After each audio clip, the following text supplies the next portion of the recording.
Bom dia, boa tarde, boa noite. Estamos começando mais um Bora Varejar, o seu, o meu, o nosso podcast da Mercado e Consumo, que é a mais relevante plataforma de varejo e consumo do Brasil. Aqui nesse canal a gente debate tendências, insights e perspectivas. Eu gosto, adoro falar que o Bora Varejar conta histórias do mercado. Eu sou o Gustavo Groma, editor da Mercado e Consumo, e estamos começando mais um Bora Varejar. E hoje vamos falar do quê? Vamos falar de um case muito bacana de food service, dark kitchen e franquias também. Aqui como convidado temos o Rodrigo Melo, sócio-diretor do Grupo Raro. Bem-vindo, Rodrigo. Obrigado por participar aqui com a gente do Bora Varejar. Ô, Gustavo, prazer todo meu. Muito obrigado aí pelo convite, falar um pouco da nossa empresa, da nossa história, falar um pouco também do mercado, nesse veículo tão importante e tão relevante dentro do nosso mercado aqui brasileiro. Então, estou aqui à disposição, poder ajudar e contar um pouco de como tudo aconteceu e os próximos passos que a gente tem pela frente. Muito prazer estar aqui com você, muito obrigado pelo convite. Maravilha. Então vamos começar do começo, como você mesmo falou, né? Conta pra gente um pouco, Rodrigo, da sua história, né? De como você começou, de como e depois de como você se encontrou aí com o Grupo Haro, né? Quando, como surgiu a ideia do Sushi Haro e das outras operações que o grupo tem também. Ah, vamos lá então, é bem interessante nossa história, minha história aqui como um empreendedor. Eu comecei muito novo, minha jornada, primeiramente trabalhei em multinacionais, trabalhei em empresas grandes aí do mercado, comecei como promotor de vendas, então isso com 19 anos, hoje eu estou com 46, mas então aprendi muito do varejo, né, do mercado, entendendo os KPIs, o que é relevante nessas empresas grandes. E depois eu tinha um sonho de empreender. Então passei quase, somando aqui essas duas empresas que eu trabalhei, foram quase 16 anos aí de história, aprendendo realmente lá do chão, começando como promotor de vendas, supervisor, coordenador de merchandising, até me tornar um executivo dentro de uma regional, de uma área relevante aí dessas empresas e depois passei a empreender. Tinha esse sonho, como muita gente tem, né, ter a coragem, às vezes, de sair do mundo corporativo e ter seu próprio negócio. E foi aí que realmente eu comecei a empreender. Fundei, junto com o sócio, uma marca de açaí chamada Açaí Concept, que é uma franquia muito grande.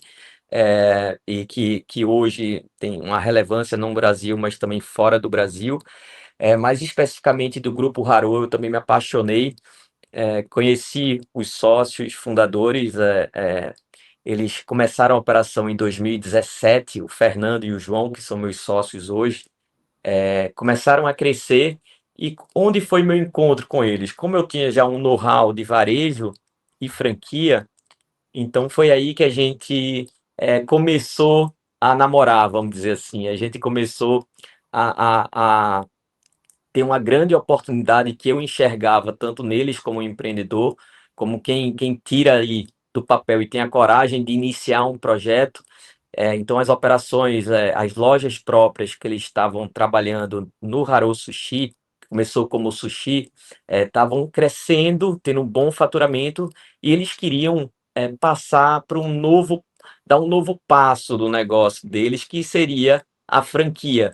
Foi aí então que começou essa brincadeira de tornar a Haro muito maior, mas não só aqui localmente, que já tinha uma referência, né, já era uma referência desse mercado de restaurantes e principalmente de delivery, de dark kitchens, né? Isso em 2017, 2019, e aí foi quando realmente ela virou franquia, né? Então a gente entrou na sociedade e hoje somos em três, eu, o Fernando e o João, e a nossa marca, a nossa empresa hoje como Dark, como você bem falou, são várias marcas dentro de uma cozinha, né? Isso é uma tendência mundial e aqui também no mercado brasileiro. E a gente começou a vender esse formato de negócio como franquia. E a gente começou realmente ganhar o Brasil, abrindo as operações passo a passo, e hoje a gente está com mais de 50 unidades ativas, vamos inaugurar várias em São Paulo agora. Então, nos próximos 2 meses, a gente está com 60 unidades ativas aí do Grupo Harô, como Dark Kitchens, que é um modelo bem interessante hoje, dentro do formato de delivery.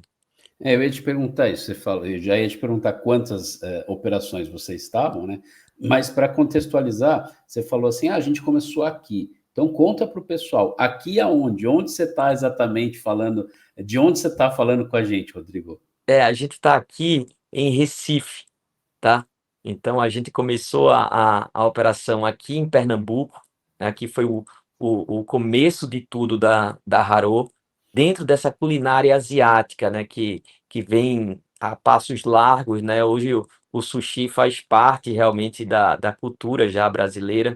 As pessoas já pedem um sushizinho aqui uma vez por semana, 2 vezes por semana, e a comida asiática como um todo, né? Não só a culinária japonesa, mas também a parte, a culinária chinesa, que hoje tem cada dia mais ganhando espaço aí e tendo uma relevância nesse mercado de delivery e de alimentação. Agora me fala uma coisa, Rodrigo, você que já tinha começado a empreender antes com açaí, antes de se juntar com o Grupo Harô, né? Como é que é empreender aqui no Brasil? E falando do setor de food service mais especificamente. É, não é fácil, não é fácil. É um mercado bem competitivo, né? Ainda assim, o mercado de delivery, a gente teve um crescimento muito grande também em função da própria pandemia, né? A pandemia fez com que, dentro do mercado de food service, a parte de delivery se tornasse cada dia mais relevante, e hoje é uma realidade, né? Você pega o crescimento das empresas dentro do segmento digital, e principalmente quando a gente considera a evolução da pandemia para cá. Então, muitas empresas já estavam preparadas, né, para o delivery na pandemia, porém, nem todas elas, muitas tiveram que se preparar ali para segurar os seus negócios enquanto as lojas estavam fechadas, e tiveram que, através de plataformas de delivery próprio, se estabelecerem. Então, o número de pedidos hoje é muito relevante na maioria dos restaurantes. Então, quem trabalha hoje com alimentação dentro desse canal de food service tem uma certa relevância, uma representatividade bastante interessante dentro do negócio, falando de delivery. Então, além de todo o desafio aqui do Brasil, seja de abertura de empresa, seja de evolução de processos, de controle de gestão, ainda assim, a questão do delivery, que requer ainda um cuidado maior, que são preocupações que tenham com embalagem, com entrega, com serviço, tudo isso ainda assim, a gente está num processo de evolução muito grande, o mercado como um todo, embalagens mais sustentáveis, a velocidade de entrega, o pedido chegar perfeito, mas isso tem acontecido. A gente aqui falando pelo Grupo Harô, cada dia a gente está procurando mais eficiência, e não é à toa que a gente é um dos principais players aí do mercado dentro desse canal. Rodrigo, você citou a pandemia, né? Quer dizer, na pandemia, a gente realmente viu um boom do delivery, assim, pensando que as operações em restaurantes fecharam, estavam fechadas, e quem já estava preparado para aquilo, acabou saindo na frente, né? A gente viu esse boom, a gente viu uma tendência em relação às dark kitchens também, a aproveitar um único lugar para conseguir fazer mais de uma operação ali, já que ela vai estar atendendo ali o delivery, né? Agora me diz uma coisa, lá se vão já, parece que foi ontem, né? Mas lá se vão, pelo menos aí, vamos contar que 2022 foi o fim, né, da pandemia, lá se vão aí 3 anos pelo menos, né? Como é que você vê, depois desses 3 anos, esse movimento, tanto do delivery quanto das dark kitchens, pensando nisso, né? Pensando no delivery. Ele aumentou, ele se manteve, ele arrefeceu, foi algo que parecia que ia ser de um jeito, foi de outro. Como é que está isso hoje? Gustavo, a evolução foi muito grande, tá? Óbvio, alguns restaurantes já eram focados em delivery na pandemia, que conseguiram manter e melhorar seu serviço, outros não, tiveram que se adaptar para sobreviver, né? Que dependia só do físico.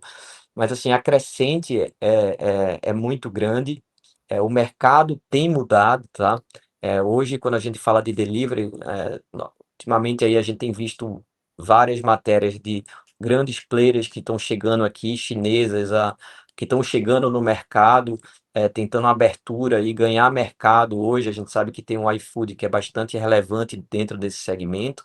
Então, a tendência é que o mercado ainda assim cresça, e tenha uma abertura maior e de desenvolvimento, né? Com grandes apps aí, super apps é o que a gente chama no mercado, e cada dia está fazendo mais serviços e fusões e tentando criar ainda assim, ganhar o seu cliente por não só pelo delivery, mas por vários outros serviços. Então, o mercado de delivery nesses próximos 2, 3 anos, acredito que vai pipocar, como se fala, né? É muita novidade chegando. Agora, todos esses restaurantes essas darks que estão crescendo, que é um formato bem interessante pela relevância que é o delivery, e você otimizar os seus custos, de mão de obra, custo fixo realmente que você tenha, e conseguir ter mais de uma, duas, três, até cinco operações dentro de um mesmo restaurante, de uma dark. Isso fez com que várias marcas aí surgissem mais marcas, mais restaurantes, e isso também com a demanda crescente que é o consumidor, boa parte do consumidor, quem não pede hoje um delivery. Então, a base de usuários desses aplicativos, considerando a população brasileira, é muito alta. Então, a tendência é que isso ainda aqueça muito mais, e principalmente nesses 2, 3 anos, com inteligência artificial, com serviços melhores, com gestão desses restaurantes virtuais também mais assertivas. Então, vários indicadores aí que a gente acredita bastante que vai evoluir ainda muito o delivery aqui no Brasil. Eu ia fazer uma pergunta, mas você deu uma deixa aí e falou aquele termo, né, encantador, que é a inteligência artificial, né? Rodrigo, como é que você enxerga o momento, né, da inteligência artificial pensando nas operações de food service e no caso de vocês do Grupo Haro, no Sushi Haro e nas outras operações que daqui a pouco a gente vai falar um pouco mais sobre elas, né? Como é que você vê, como é que vocês estão nesse tema, né? Estão mergulhando, como é que está isso aí? É, a gente está bem antenado, o empresário hoje não pode estar fora disso, né? Senão realmente vai ficar para trás. Então, esses agentes de IA que a gente fala aí, para melhorar os processos internos, tanto da franqueadora como processos dentro do restaurante, né? De indicadores, a própria venda que a gente tem, o que é que traz de indicador mais fácil para a gente ver onde está o erro. Então, tem muita coisa que está sendo implementado, a gente está de cabeça aqui dentro do Grupo Haro para utilizar o máximo possível disso tudo que está mudando o mundo, né? E para que realmente a gente tenha ganhos é, bem interessantes em relação à nossa gestão, a qualidade do que sai de uma Dark, o que é prioridade, isso tudo analisado de uma forma muito mais rápida, né? O horário de pico, será que a gente pode ter uma eficiência melhor assim na nossa logística? A gente consegue tirar os itens que não estão sendo vendidos e aumentar esses itens aqui nesses horários específicos? Então, por mais que se tenha muita base de informação, e a gente tenha dos nossos restaurantes, das nossas darks.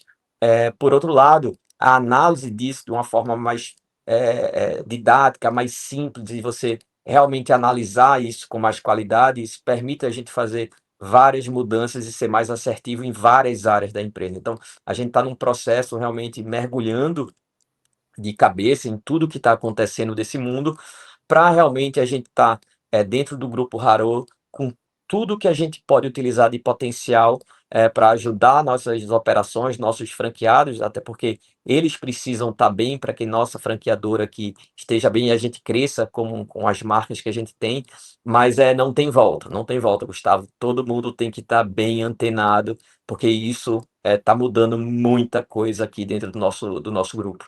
Eu acho que quando estava começando essa coisa da inteligência artificial, quem já adotava, tinha como diferencial. Agora, a inteligência artificial não é mais um diferencial, é uma obrigação, é uma sobrevivência praticamente, né. Exato. O Rodrigo falou agora a nossa última resposta sobre franquias, e a gente vai falar sobre franquias, mas antes a gente vai para um rápido intervalinho, e aí a gente continua esse papo com o Rodrigo Melo do Grupo Haro. Ok? Vamos lá.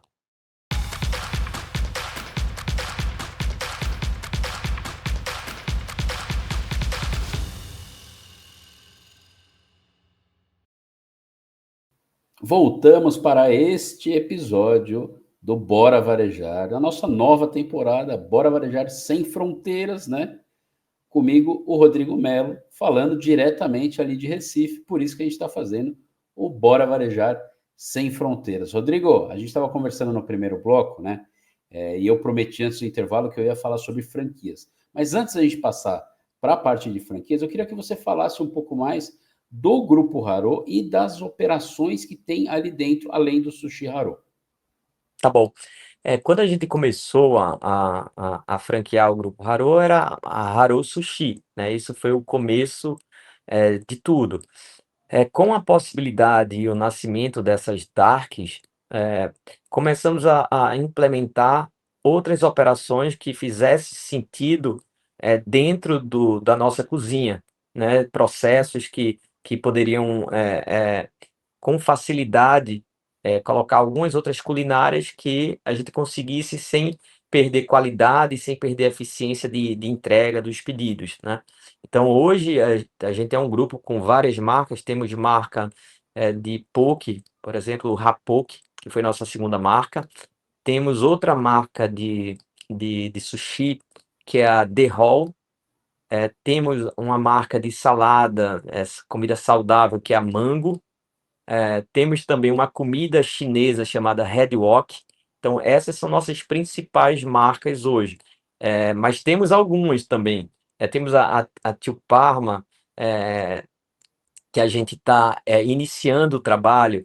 Então, tem algumas outras marcas que estão sendo desenvolvidas cardápios para que a gente também possa atuar dentro dessas cozinhas. Lógico, dependendo do tamanho da cozinha, a gente tem basicamente 8, 10 marcas para a gente trabalhar, mas a gente hoje utiliza até 6 marcas numa cozinha.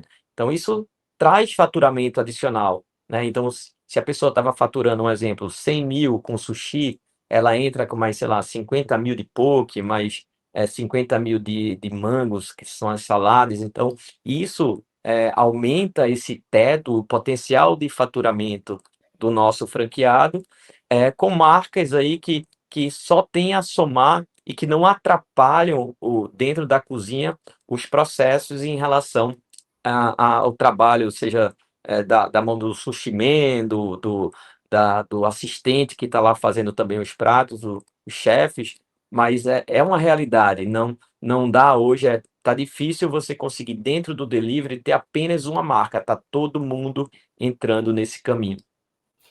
Quantas operações vocês têm? Você falou cerca de 60, mas exatamente em que estados? Aí em Pernambuco, aí por perto, estão vindo para São Paulo? Na verdade a gente já está bem espalhado, no Brasil, um estado ou outro que a gente não tem, mas, por exemplo, em São Paulo a gente está inaugurando hoje, inclusive, Vila Olímpia. A gente já tem umas 10 unidades em São Paulo, tem muita coisa para inaugurar ainda em São Paulo, mas a gente tem várias operações. A gente tem operação no Rio de Janeiro, tem a operação eh, no Sul, em Curitiba, tem a operação em Pernambuco, aqui no Nordeste, temos operação em João Pessoa, em Maceió. Então a gente está bem, bem espalhado aí no Brasil. E a tendência é a gente acelerar mais a nossa expansão. A gente quer chegar rapidamente no número de 100 unidades, tá? Esse é o primeiro objetivo que a gente tem do Grupo Haro, que isso não está tão longe, isso no curto, médio prazo a gente vai estar com 100 unidades. Hoje a gente já é bem relevante no segmento que a gente atua. Então a ideia inicial nossa e esse primeiro objetivo para a gente bater essa marca de 100, quando eu falo 100, unidades físicas, né? Quando a Uhum. gente vai para número de restaurantes digitais, vamos chamar assim, a gente já tem mais de 300, 400 restaurantes. E como é que é, Rodrigo, lidar com os franqueados de diferentes estados do Brasil? Porque o Brasil é grande, né? Temos vários Brasis dentro do próprio Brasil, né? Como é que é lidar com esses franqueados, né? Se tem algum desafio específico, são muito diferentes. E aí também uma pergunta em relação a cardápio, né? Tem mudanças de cardápio em relação à localidade do restaurante? Sim, quando a gente fala de franquia, vem um termo bem importante que é um modelo colaborativo, né? É obviamente que existe uma padronização de processos, de cardápio, dentro de uma certa possibilidade, aquele pano de fundo que a gente considera que isso vai bem na maioria das regiões. Agora, obviamente que dentro de uma região que tem um tipo de prato mesmo que seja de um sushi, por exemplo, ou um combo específico, que a gente possa fazer que entra num ticket médio importante para aquela região, ou um tipo de produto que faça mais sentido para esse público, a gente sim faz uma adaptação. Por mais que a franquia exija uma padronização, porque o consumidor, quando ele entra num restaurante nosso, no delivery, nas plataformas ou no nosso próprio canal de venda de delivery também, ele espera, se ele comeu em São Paulo ou se ele comeu em Recife, ele espera o mesmo sabor e o mínimo de organização para ele entender. Isso é uma loja da Haru, isso é uma loja da Rapoke, isso é uma loja da Mango, da Red Walk. Então, esse padrãozão, ele é seguido. Mas como a palavra mágica na franquia é colaboração, a gente precisa ouvir e regionalizar algumas situações até um feedback de um cliente do nosso franqueado, o franqueado, será que dá para a gente fazer isso aqui? Porque eu acho, vamos testar. E termina funcionando, porque às vezes, esse franqueado tem mais uma expertise daquela localidade específica. A gente abriu uma loja em Monte Carlos, em Minas Gerais. O que é que tem lá que de repente, caramba, tem uns restaurantes que utiliza que isso é bacana. Então, essa parte de troca e de possibilidades que se tem é muito importante dentro de uma franquia. Lógico, você não pode abrir a mão de uma padronização, porque senão descaracteriza seu negócio, né? E o consumidor ele quer aquilo, ele conhece aquilo. Mas a gente é flexível e entende que isso é relevante em algumas situações. E você chegou a citar um pouco atrás, mas vocês têm, é comum isso, o franqueado começar com uma das operações, com o Haru Sushi, e de repente passar para outra também? É, hoje a gente já consegue inaugurar essas operações com mais de uma marca, tá? Então, todo o treinamento, por mais que a gente tenha uma universidade Haru, que lá tem todos os pratos, e o franqueado tem acesso a tudo, mas existe um treinamento presencial nessas operações, nessas novas franquias, onde vai o chefe de cozinha nosso, vai todo o time de apoio para acontecer essa inauguração.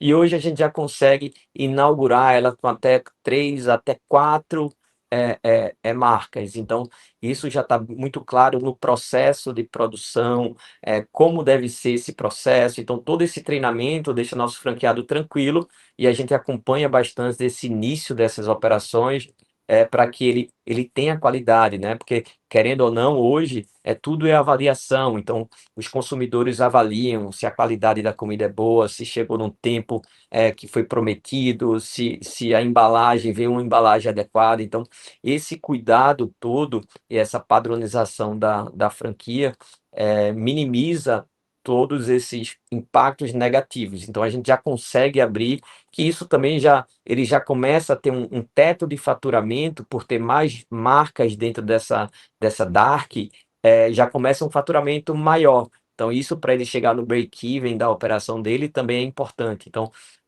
a gente tem conseguido fazer isso com sucesso. Muito legal. E falando de consumidor, você estava falando agora, né, da exigência, né? Como é que vocês lidam com essa questão da exigência desse consumidor, desse novo consumidor que está aí cada vez mais exigente, né? Pensando e indo atrás de experiência, né? Mas como é que vocês pensam isso, por exemplo, na hora dos restaurantes digitais, né? Qual é a estratégia para trazer uma boa experiência, uma experiência digital diferente para esse consumidor de vocês? Tá. Hoje a gente tem um canal próprio, tá? De venda, de delivery, que independe das plataformas e que a gente consegue ter o feedback direto do nosso cliente. Diferentemente de uma plataforma de delivery, um app que a gente utiliza, que tem uma relevância muito grande, a gente consegue ter uma avaliação desse cliente que consumiu.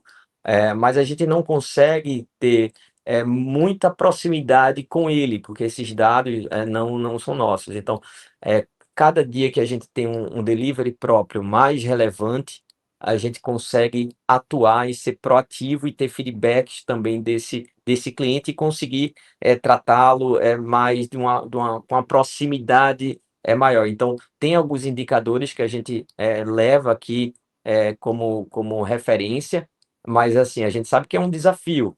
O que a gente tem que ter na mente que o consumidor, e por tanta oferta que se tem hoje, com tanta facilidade e com a grande variedade de preços, a gente tem que estar dentro do nosso posicionamento e entregar realmente tudo com muita eficiência.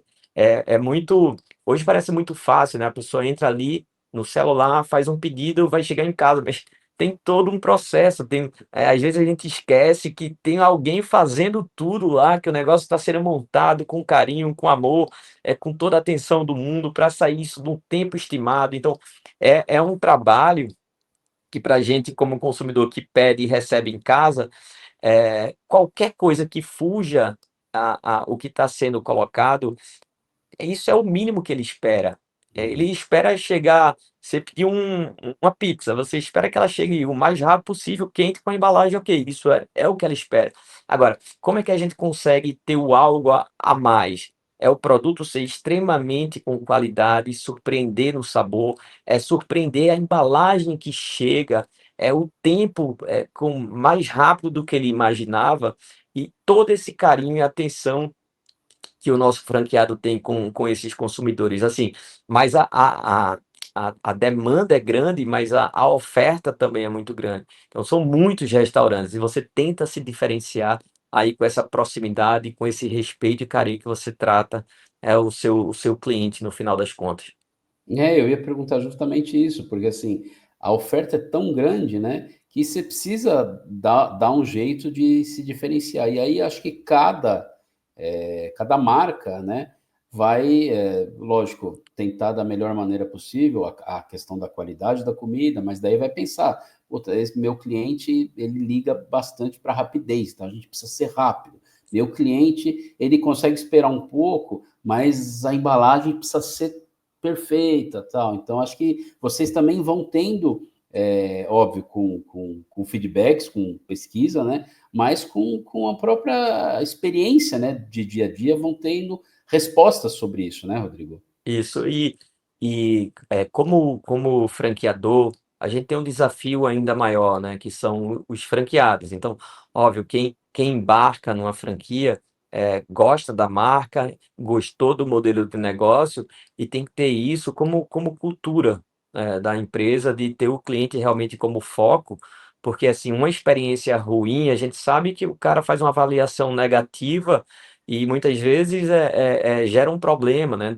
Sim, a gente sabe que tem bons clientes que falam, avaliam positivamente, mas a gente sabe que dentro de 100 pedidos, se você entrega um com atraso ou um que foi errado o que ele pediu, então isso joga todos os seus indicadores lá para baixo, né? Então, o franqueado que entra no Grupo Haro, ele sabe a importância e com treinamentos, com tudo que é passado, por isso que é bom franquia, né? As franqueadoras têm muita franquia boa no mercado, mas quando alguém está predisposto a entrar na franquia, ele já sabe, entende que existe uma padronização. O caminho das pedras, a gente vai dar todo o know-how, vamos dizer assim. Então, ele já entra com muito mais conhecimento do que uma pessoa que está montando agora seu restaurante. Então a gente já errou também, né? Então o know-how, ninguém é perfeito, nosso grupo é excelente, estamos crescendo absurdamente e tem um futuro muito grande pela frente para se tornar uma das maiores do Brasil, sem dúvida alguma. Porém, também a gente já errou. Então, todo o conhecimento dos erros e do acerto é o que a gente tenta passar para o franqueado, para, ao invés de abrir um restaurante próprio, uma dark própria, ele ter os benefícios e a facilidade que é todo o know-how, o aprendizado de muitos anos de uma franqueadora. Agora, Rodrigo, indo para o final do nosso papo aqui, se é que você vai poder falar alguma coisa, se tiver em mente, né? É, tem alguma coisa? Quais são os planos de futuro aí para o grupo? Tem marca nova chegando? Tem setor novo chegando? Tem estilo de comida nova chegando? A gente tem algumas marcas que a gente ainda não lançou, tá? É, até uma. A gente tem uma outra de poke que está se desenvolvendo aí, é uma chamada Itpo, é mais uma marca de poke. A gente tem uma outra marca que a gente está desenvolvendo também, que ainda não está estourado no Brasil, mas que é uma comida que tem crescido, que é lamen, que chama, enfim, até estava na NRA muita coisa falando desse tipo de alimentação, mas não só isso de que a gente pensa para frente, né, de desenvolvimento, mas a gente está seguindo alguns modelos de negócio diferentes do que a gente faz até hoje. A gente precisa crescer e acelerar até mais rapidamente com outros modelos de negócio que a gente tem estruturado aqui para dar uma velocidade e ganhar o Brasil com mais velocidade em todas as regiões. Modelos que a gente tenha, por exemplo, já restaurantes que a gente vai encaixar nossas marcas nesse restaurante. Então, que a pessoa já tem um know-how ali, então, se ele agrega dentro de um restaurante que ele tem nossas marcas e com todo o know-how, isso daí pode ser um outro formato que a gente está querendo expandir. Então, tem muita coisa boa para acontecer esse ano.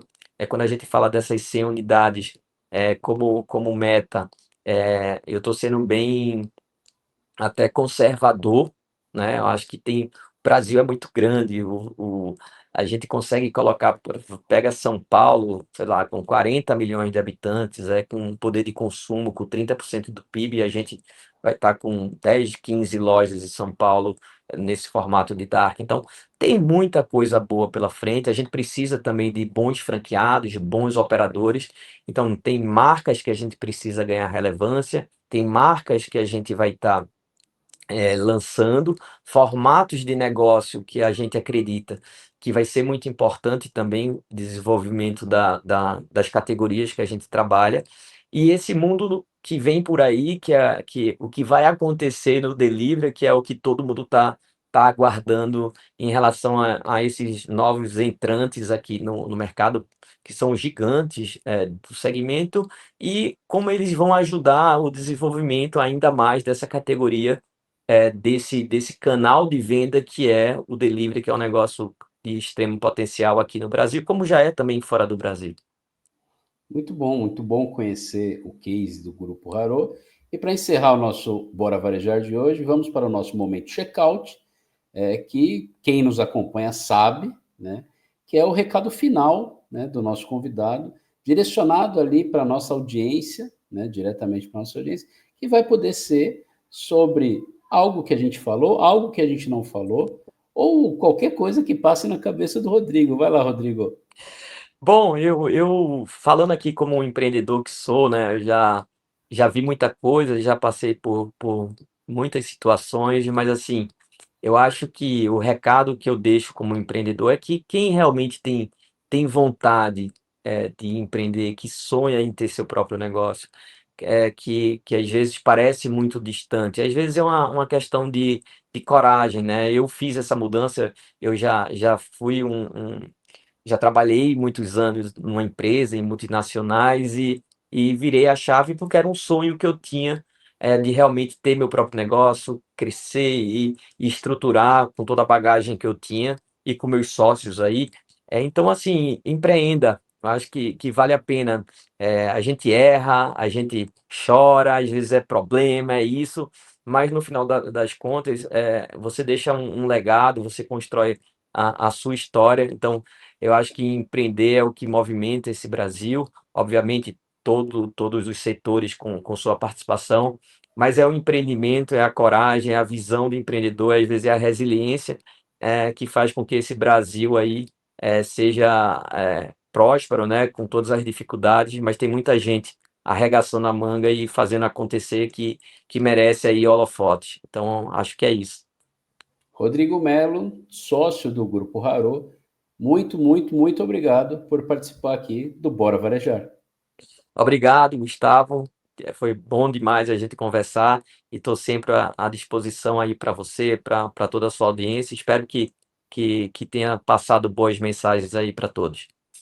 Maravilha, foi ótimo. Você que nos acompanha até aqui, não se esqueça de se inscrever no nosso canal, deixar o seu like e compartilhar esse conteúdo para chegar em mais gente possível. Continue acompanhando a Mercado e Consumo no portal mercadoconsumo.com.br e em todas as nossas redes sociais. Nós estamos onde você estiver. Até a próxima.